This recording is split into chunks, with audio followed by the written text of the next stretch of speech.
Hello, and welcome to Grantee Orientation for those of you receiving Research and Education, Research for Novel Approaches, and Professional Development Program grants from Northeast SARE for 2021. We're very excited to be working with you over the next several years as you work on your projects. Today, we're going to cover Northeast staff will be working with you and introducing you to who they are and what they do. We'll be talking about contracting and reimbursement, information that you should be getting in your cover letter, how to acknowledge the SARE program in the work that you do and the products that you generate, how to deal with any changes that might come up in your project reporting, and we'll also cover edits that may need to be made to your proposals or budgets before you are actually contracted to begin your work, and those will be covered in pre-award meetings that we'll be setting up with you. Here are some images of our Northeast staff, the folks that'll be working with you. I'm Vern Grubinger, the Northeast SARE Director, and usually I am not directly involved in the administration of individual grants, but I will be covering the Novel Approaches for Research grants kickoff this year as Kali McPeters is out on maternity leave, but when she returns, she'll take over in that role. And I'm going to turn this over to Heather Omend, our Associate Director, who will introduce herself and the rest of our wonderful Northeast SARE staff. Hi, everybody. My name is Heather Omend. I use she, her pronouns, and as Vern said, I'm the Associate Director of Northeast SARE. I'm also the grant coordinator for the Research and Education Grant Program. As you move forward with next steps for setting up your contract, you will soon get to know Jen Pelkey, our contract lead. And down the road, when it's time to submit invoices, you'll get to work with Lacey Yer, our financial manager. They're both wonderful people and they look forward to working with you. I'll let the others who are here introduce themselves, starting with Deb, then Kali, Katie, and Nevin.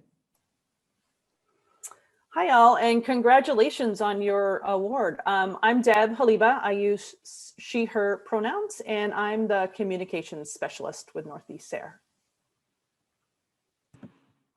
Hi everyone, my name is Kali McPeters. I use she, her pronouns, and I'm the grant coordinator for the Research for Novel Approaches grant program. Hi, I'm Katie Campbell-Nelson. I'm the Professional Development Coordinator.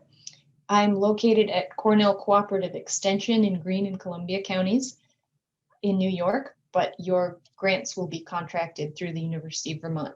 And I will be the grant coordinator for some of the professional development grants. And I look forward to supporting you. And I am Nevin Dawson, the Associate Coordinator with the Professional Development Program. And I will be the grant coordinator for the other chunk of professional development grants. I'm located at University of Maryland, but like Katie said, the grants will be contracted through University of Vermont.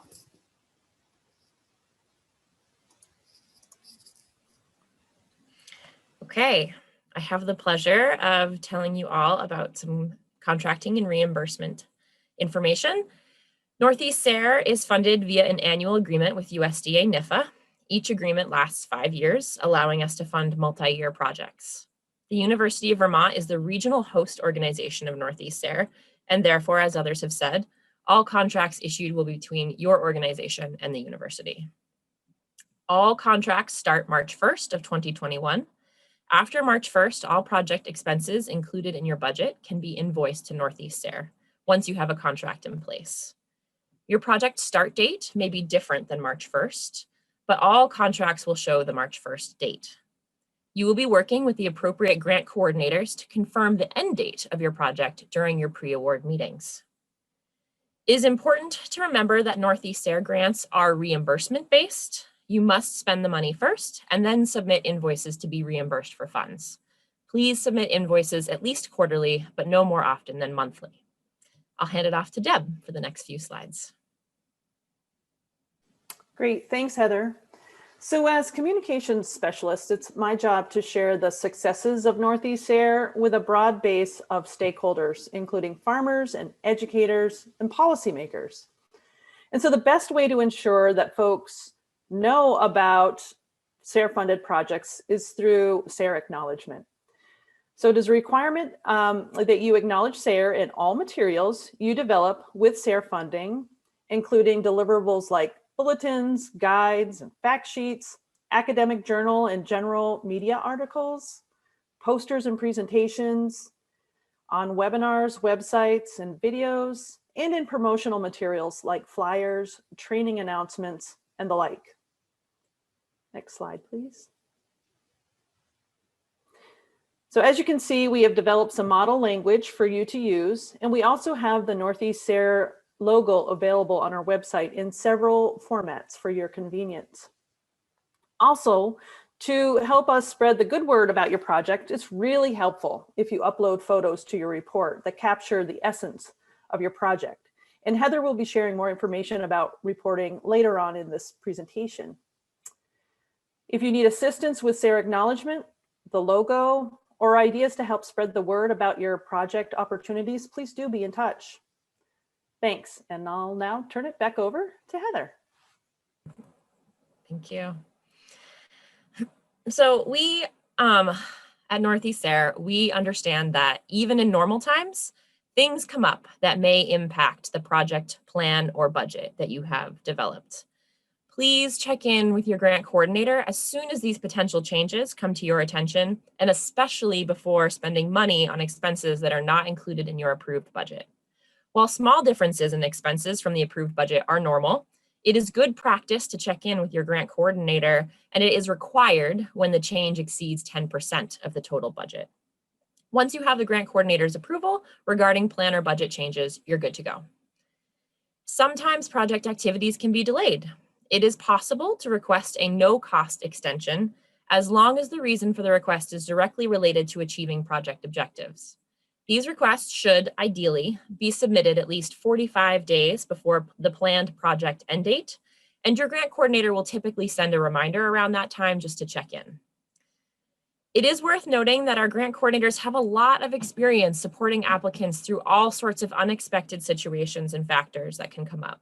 If you have any questions about something you are experiencing, please feel free to reach out and connect and see if we or even someone we know can help. We really want to be as supportive of you as we can. Next slide. So, project reporting. You will use the same website that you used to submit your application, projects.sare.org, to submit your project reports. Northeast SARE requires two types of reports: annual reports due by January 15th of each year the project is active, and the final report, which is due within 60 days of your project's end date. Reports are progressive in the online system, which means that each annual report from the prior year will be there when you log in, and you will only need to add the details from last year's activities until it is time for the more comprehensive final report. Your grant coordinator will send you reminders and instructions each time a report is due. It's important to remember that even annual reports are visible by the public. As such, grant coordinators review annual and final reports and may require edits before they are approved. If you are unable to get to annual reports in a timely manner, invoices will be held until that report is approved. Additionally, Northeast SARE withholds the final invoice or the final 10% of funds, whichever comes first, until the final report is approved. Finally, believe it or not, reporting can be very fulfilling. We love to share about the work that our grantees are doing, and so including photos, videos, informational products, and stories from your project helps us to promote your good work throughout the Northeast region and even beyond. Next slide. Your very next step before contracting can begin is the pre-award editing process, which your grant coordinators are excited to support you through. We will work with you to finalize budgets based on the uniform guidance of the Federal Office of Management and Budget and our knowledge of allowable costs and clear accounting. We will also work with you to confirm the best possible end date for your project. Sometimes Northeast SARE staff has some useful insights about dates that might allow some final project data to be analyzed and then included in the final report, or other such factors. You may need to go into projects.sare.org and update your contact and/or profile information. This is an important step to make sure we have updated and accurate information in the online system. And then finally, sometimes for professional development program and research and education grants, edits are needed in performance targets and milestones before the projects can be moved over to the reporting system. If this is something that applies to you, your grant coordinator will let you know. Next slide. So, as mentioned, sometimes edits to the budget are required before we can begin the contracting process. This may be true if calculations do not match justifications in the budget, if numbers on subawards do not match amounts on the prime award, if additional justification is needed, or if unallowable expenses were included. Please note that while your grant coordinator has made every effort to catch all of these potential issues and communicate them to you upfront, it does sometimes happen that our financial manager, Lacey, will catch something we missed after we submit what we believe to be the final budget. This happens, but will be avoided if at all possible. Another thing to note about budgets is that if your project has any subawards, you as the PI are responsible for monitoring and managing the work, invoices, and reimbursements of those partners. It is valuable to remember that you will need information from them, most likely, before annual and final reports are due, and in order to include it, all of the subaward agreements must end at least 60 days before your primary project end date in order for you to be able to include those expenses in your final invoice. Next slide, please. As a brief recap, I want to lift up a few things I've already said. Your contract start date will be March 1st, even if the project start date is later. Project-related expenses can be incurred starting March 1st. The end date depends on your project, and staff may advise you to push this back during pre-award meetings. It's also important to note that the end date is limited by the 5-year timeline of Northeast SARE's funding agreements with the USDA. No 2021 project can have an end date later than November 30th, 2024. Even no-cost extensions cannot extend past this date if needed down the line. Finally, don't forget that you are responsible for managing partner reporting, invoicing, and reimbursement, and for that reason, all subaward agreements must end at least 60 days before your primary project. You will have plenty of time in your pre-award one-to-one meetings to ask any questions or clarifications of your grant coordinator. Now I'll hand it off to Nevin for the next slide.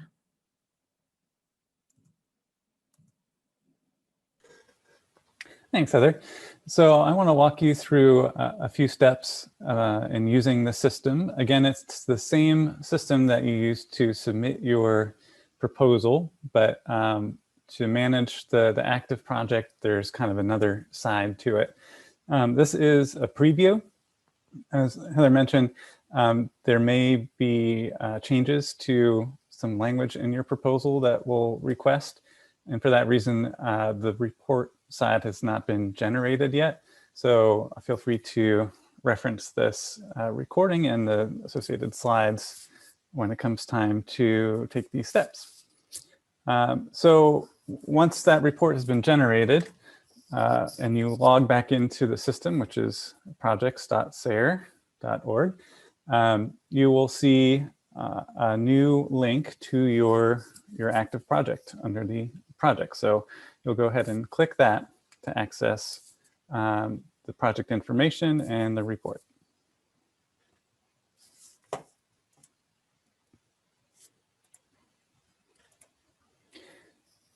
So on the right-hand side, there's a little box you can see, and your name will appear there. And you can click through that to edit your user profile. Make sure the information has been imported correctly and that it's still accurate, because that is how we will contact you and how the automatic notifications from the system will be routed to you. You also have the opportunity to add project collaborators at a later date as well.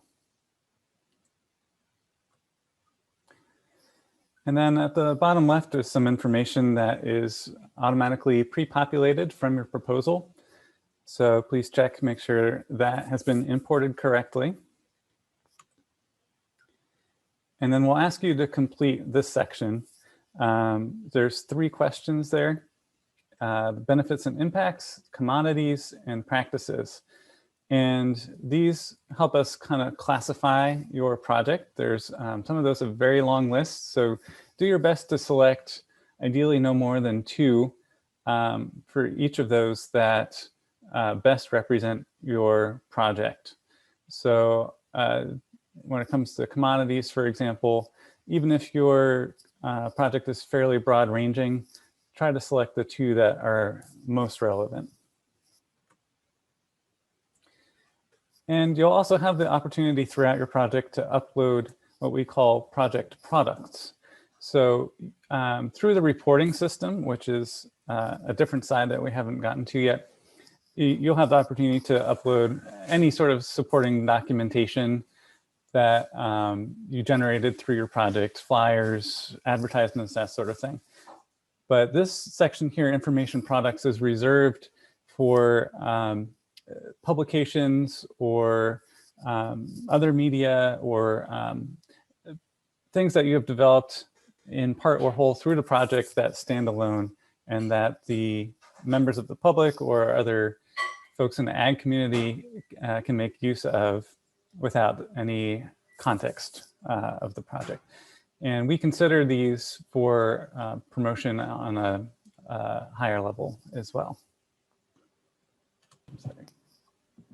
Great. So as previously mentioned, your SARE award requires that you submit an annual report to our grant management system each calendar year that your project is active. You can expect an email reminder from your grant coordinator in November, but your first report will be due to our online system January 15th, 2022. To access your report, use the link titled Working Version under the header Report Versions. You will know you have successfully submitted a report to our system when the title Working Version changes to Pending Review. Next slide. Depending on the type of large grant you've been awarded, each report has unique sections that need to be completed prior to submitting for review. When working on your first report, you will notice that some of these fields have been pre-populated with content from your original proposal submission, while others need to be completed manually. Click Edit for each section to reveal all the fields that need to be completed. Please note that annual reports need to make clear what project activities were conducted in the previous year and what knowledge has been gained thus far. It is best practice to use past and future tense to make clear what project steps have already been completed and which ones are planned for the upcoming year. Your grant coordinator will use your annual report to evaluate whether your project is on track, and you can expect reports that do not clearly communicate the current project status to be returned to you for edits. Each time your grant coordinator approves a submitted report, a new draft is saved and becomes the public-facing document associated with your project. I'll now hand it off to Katie, who will discuss performance targets as they relate to the research and education and professional development programs. Thanks, Callie. So the next 3 slides are about outcome funding.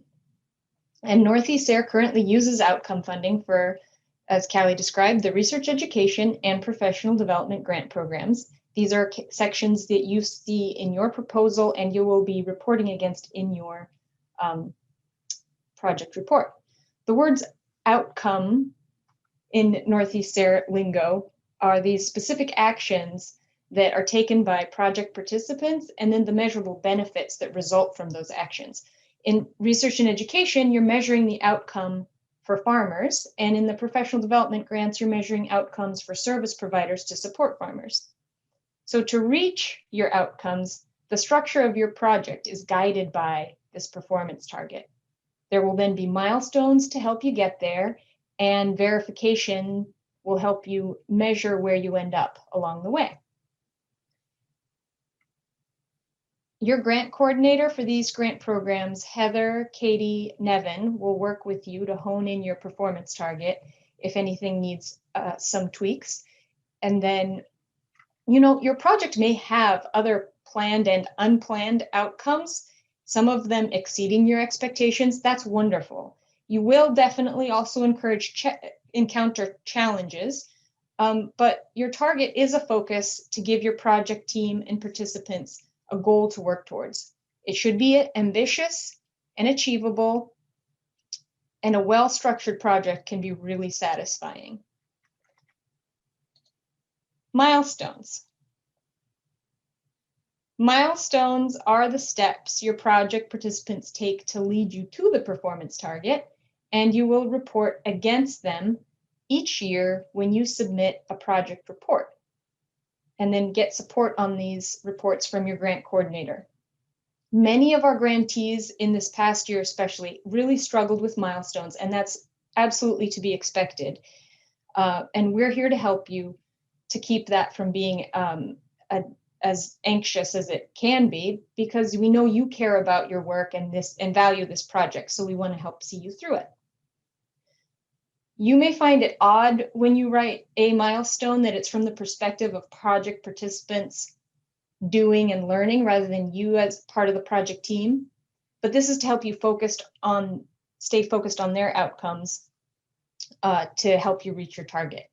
So milestones often fall into these categories, like this diagram shows, numbered 1 through 5, of recruitment, education or engagement, and then verification. And the recruitment stage often throws the broadest net, recruiting the most people. Fewer may participate in your education plan, and fewer still may report changes in knowledge or attitudes and awareness. And then even fewer may actually use any of that they've learned to apply to their work directly with farmers or by farmers impacting their own farms as a result of your project. At any step along the way, you can use verification.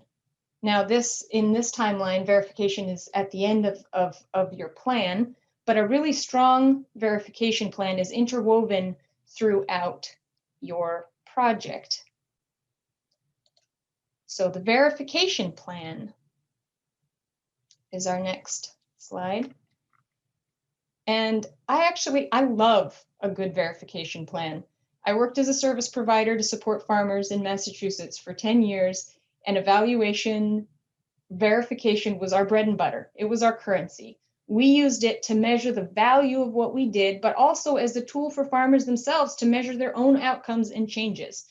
So good verification plan can be awesome. So don't feel stifled by surveys if that's what you think of when you think of a verification plan, because it doesn't have to just be a survey. It can be data, records, stories, songs, perhaps, I don't know. A method mainly it needs to be a method for your project team to interact with the project participants and keep them engaged towards your target. So those 3 parts are part of the research and education and professional development grants. All 3 of our grant programs require data on outputs by participants and the types of participants who are part of our grants. And these will be required as part of your report. So it's good to we tell you about this now so that you can keep track of the activities that both you, your project team, and the people who participate in your grant create as educational activities. Those are consultations, curricula, educational tools, and so on. But also the types of people who participate, whether they work in extension, the Natural Resource Conservation Service, who they are. And that's also helpful for you just to know if you're on track to meet your performance target. So lastly, don't forget to acknowledge SARE when you report in any of these activities you put out. And if you have any questions about what I've just covered in our next slide, Nevin. So if you have any questions about project changes or reporting, you can contact us, your grant coordinators, and we'll be there with you through the pre-award steps to get your contract going. Heather will wrap us up. Thank you, Nevin. So in summary, your next steps are to prepare for the pre-award meeting that you will have with your grant coordinator. We'll be sending you, as you've received since you're watching this webinar, we sent you proposal edits and budget edits, link to this recording. And then the next step will be to meet with us one-to-one. After that meeting, you will need to complete the required budget and proposal edits, and we'll share a deadline. And after that's done, we can begin the process of executing the contract between the University of Vermont and your organization. As we've said many, many times, if you have any questions, please make sure to bring them to us, whether it's in the pre-award meeting, contacting your grant coordinator before or after the fact, or looking at our website where we have a lot of wonderful resources to support you in the management of your grant. And with that, thank you so much. Congratulations again. We truly look forward to working with you.